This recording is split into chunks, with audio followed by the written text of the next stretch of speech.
Released on July 12, 1996, Quake is one of the most important first-person shooters and even games ever released. 3D video games, multiplayer games, and even the first-person shooter genre themselves owe quite a bit of themselves to Quake. Honestly, writing an introduction for a game of this importance almost feels pointless. But it wouldn't be a very good review if I only pointed out the obvious. Instead, I'll be taking a look at the original game itself. This will be the first in a series of reviews that will cover Quake 1, Quake 2, Quake 4, and finally Quake Champions. I'll be skipping Quake 3 as it's more or less just the original Quake with only multiplayer content and a hell of a lot of polish, and I don't think I'd have enough to say about it to make a full video. Oh, and for this review, I'll be using the Quakespasm source port to look at the game. Considering the age of the original, it's not much of a surprise to see that it doesn't run too hot on modern systems. Quake was developed by id Software quickly following Doom 2. After that game's massive success, there were some considerable shoes to fill, and Quake had a rocky year-and-a-half development cycle. Between its new engine and the massively increased possibilities it brought, the guys at id didn't want to just make a retread of Doom. The roots for Quake were laid all the way back in 1990, being advertised in Commander Keen as a side-scrolling RPG of all things. The game went through a very strained development considering that it had to work with the engine while it was still in development, and as the game came closer to its release, the team at id decided to stay close to what they had done with Doom and simply build on that with the possibilities of their true 3D game engine. So how did it turn out? Well, let's start with the story first. Quake, like most of id's games, is very light on story. The government was working on teleporter technology and successfully created slipgates. Then, a hostile dimensional entity known as Shubba Niguroft. Whew, this is where the Lovecraft influence really begins. Takes control of the slipgates and takes over the humans near the slipgates as well. You take control of a guy known as the Ranger, sent in to take back control of the teleporters and put a stop to all this extra-dimensional bullshit. The ultimate objective of Quake being to gather 4 runes located in 4 dimensions, each taking the place of an episode. Episode 1 is the Dimension of the Doomed, taking place in a multitude of old settings, having some more variety and locales than the rest of the episodes.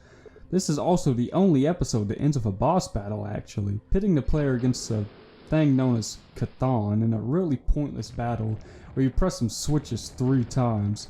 Look at him, he can't even lead his shots, what a chump!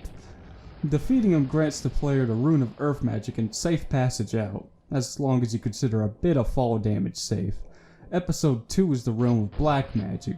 This episode is much more focused on castles and medieval towers. Moats, keeps, crypts, and cathedrals are common sights here, as well as some more dangerous enemies to inhabit them. The rune for making it through this episode is the Rune of Black Magic.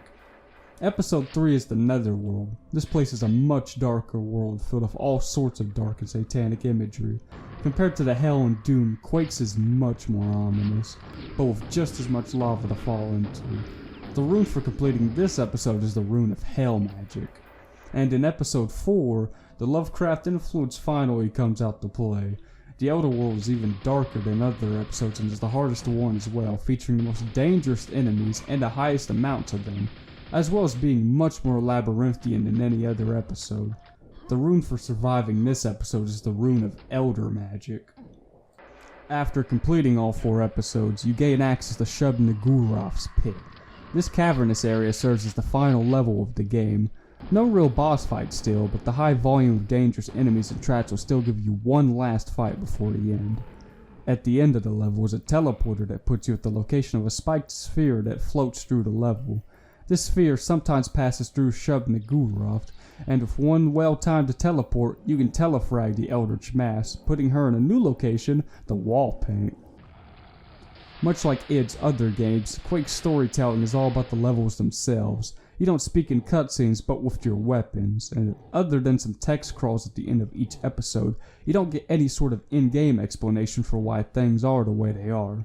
It suits the Lovecraft influence just fine though, because with Lovecraft, the more you know about it, the less otherworldly it is. Now, of course, you don't pick up an id game for the story, you play them for the gameplay, and Quake delivers on that front, being yet another refinement on the gameplay id had been working on since Wolfenstein 3D. Additions to Quake mainly refer to its introduction of the Z-axis and all that entails. There's now completely free mouse look, no longer restricting the player to one axis of rotation. You can also jump now, and levels can be built with verticality in mind. Objects can now move horizontally as well rather than only vertically. Everything from splitting doors to moving platforms take advantage of this. You can also now swim around in the liquids of the game compared to Doom's flat animated planes of water and such. Don't swim in the lava though, it doesn't tend to go well. Of course, this game is still a first-person shooter, and there are also a variety of weapons to deal with the creatures crawling through the levels of Quake. Compared to Doom though, there's a bit less variety in what you get. The shotgun and super variant return, but both are much weaker than before, having been visited by the nerf hammer pretty severely. The shotgun is nearly worthless, only being good on the basic moves of the game. Kinda makes sense though, as you actually start out with the shotgun in Quake. The super variant, meanwhile, is comparable to the normal shotgun in Quake. Most enemies can take at least 2 shots before they kill over. And another thing not helping the shotguns is the lack of a satisfying animation. The shotguns in Doom kick back with a hell of a kick whenever you're firing. Meanwhile, in Quake, they just kind of bounce a little bit, I guess? I think a nicer animation would have gone a long way towards making them feel good. Then you have the nail gun, acting as the rapid fire weapon of the game, but with projectiles rather than hit scan. It's kind of like a mix of the chain gun and the plasma rifle from Doom, and it's actually a much more powerful weapon than the shotguns to boot. And then the super variant of the nail gun is even one of the best weapons you got against the Eldritch Hordes, as long as you're able to afford the ammo cost of it. It eats a lot. Next is a grenade launcher, firing arcing grenades that explode on enemy contact or after being on the ground for a couple of seconds. And a rocket launcher makes a return from Doom, but acts as a side grade to the grenade launcher rather than a replacement, firing straight forwards and exploding on contact if anything. You can also aim it at your feet to send yourself flying thanks to Quake's tracking your Z position and air momentum. Just make sure you have the health to spare. There's also the axe. Absolute piece of shit though. The thing does shit for damage, has a shit range, and there's no berserk power up here either. With the heaps of shotgun shells you can find throughout the game, there's no reason to ever pull the axe out unless you just feel like dying in style. And the last is the Thunderbolt, acting as Quake's unique weapon. The only unique weapon. It fires a straight beam of high-powered electricity anywhere you point it. Ammo's hard to come by, but the power of the weapon means you won't have to pull it out often enough for that to matter too much. Overall, Quake's arsenal is kinda disappointing coming from Doom. There's really only 6 unique weapons in the game. The super variants of the shotgun and the nail gun are really just the better versions of the original forms, and they pretty much make the normal ones just inventory clutter. But, of course, your weapons are only as good as the enemies you can test them on, and Quake has a decent amount of targets to try them out on. Starting on Earth as you face Rottweilers, Grunts, and Enforcers. They're weak enemies that only really exist to show how much worse the threat you're about to face is. Once you enter the dimensions beyond, they're quickly replaced by more pertinent problems. Ogres act as the most common foe. They're a hulking beast that wields chainsaw and grenade launcher with equal proficiency. Then Knights and Death Knights act as your most common melee threats, and the less common fiends are faster and even more dangerous melee attackers. You also have the weak but invulnerable zombies, able to get up from any attack that does not flat out gib them. For more powerful threats, you have the Vor and its homing missiles. Shit. Hey bro, watch your jet. Watch your jet, bro. Watch your jet!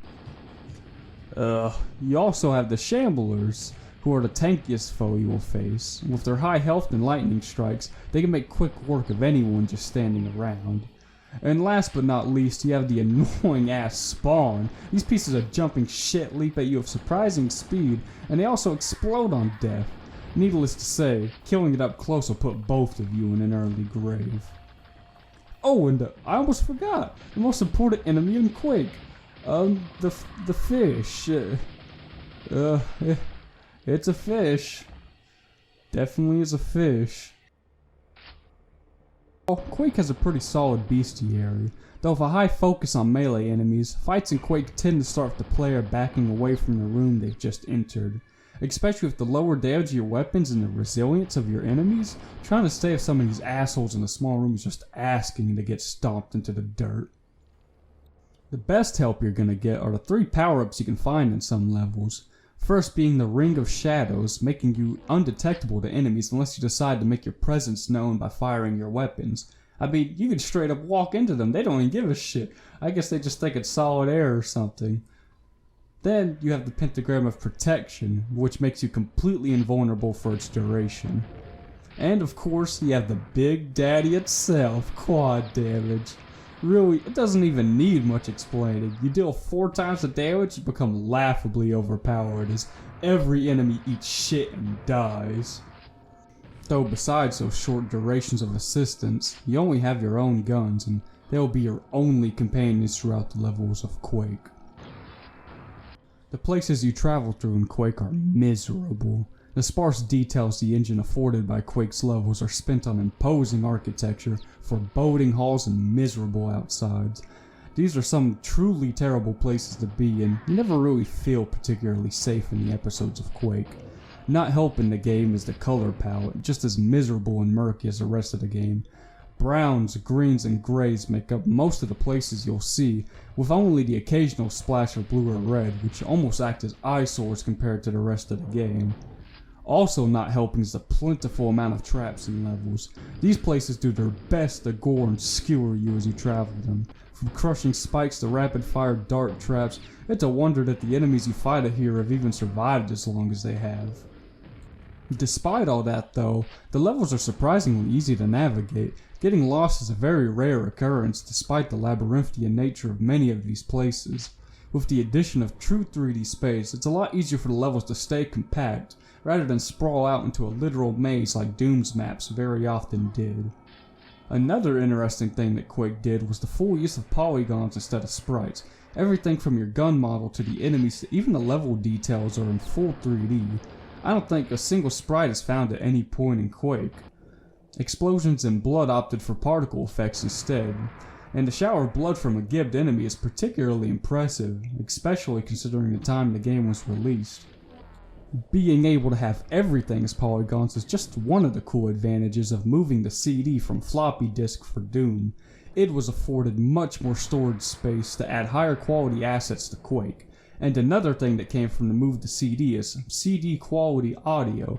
In just a year and something days, we went from the MIDI rock of Doom 2 to the disturbing ambience of Quake, featuring a soundtrack and sound effects created by 9 Inch Nails frontman Trent Reznor. Quake sounds very different from Doom. Not really any nice or catchy tunes to be found. Rather, Quake uses its newfound OST power to make the levels even more off-putting. Sound effects are also pretty good.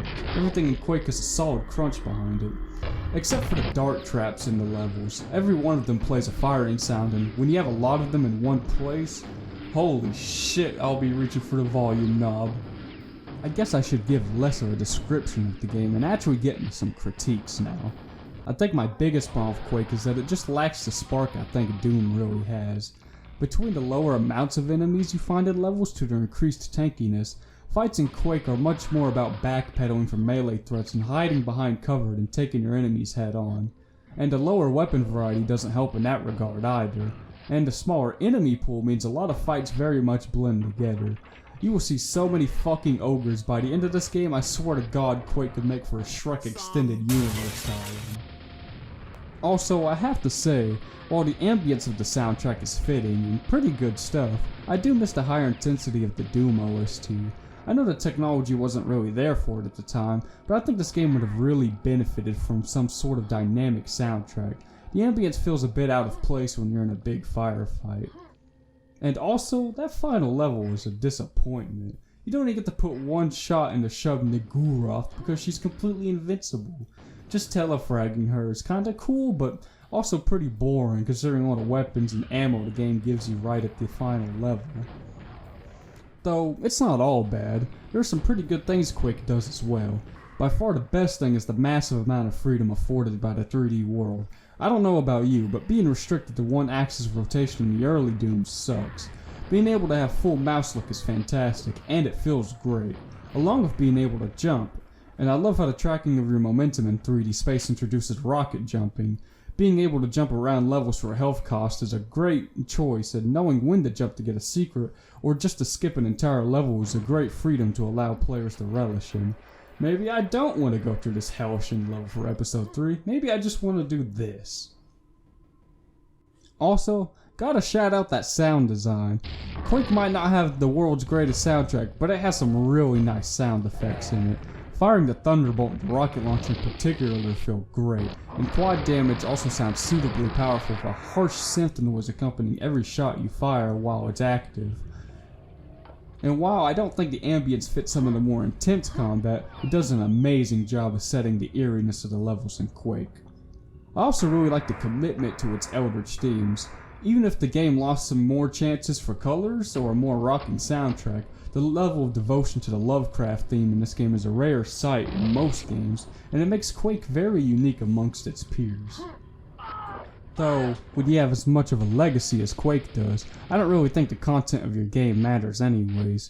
Quake is a very interesting series because people don't really remember the game as much as they remember the impact left behind by its numerous achievements. I suppose that's not a massive surprise considering that as good as Quake is, it's not quite as fun to play as Doom is. While there's a lot of positives, the overall experience doesn't quite hit the highs of its predecessors. Still, if you haven't played it before and you have an interest in the arena shooter genre, well, I really think you should, at least have experienced the true birth of the first-person shooter genre. Quake might not be as good as Doom, but it's still worth playing. To at the very least, pay respects to the game that gave us so much. Everything from working online multiplayer to polygonal games on PC are just some of the things Quake accomplished. And even if I can't ever fully get into it, I'll always respect Quake for everything it manages to do.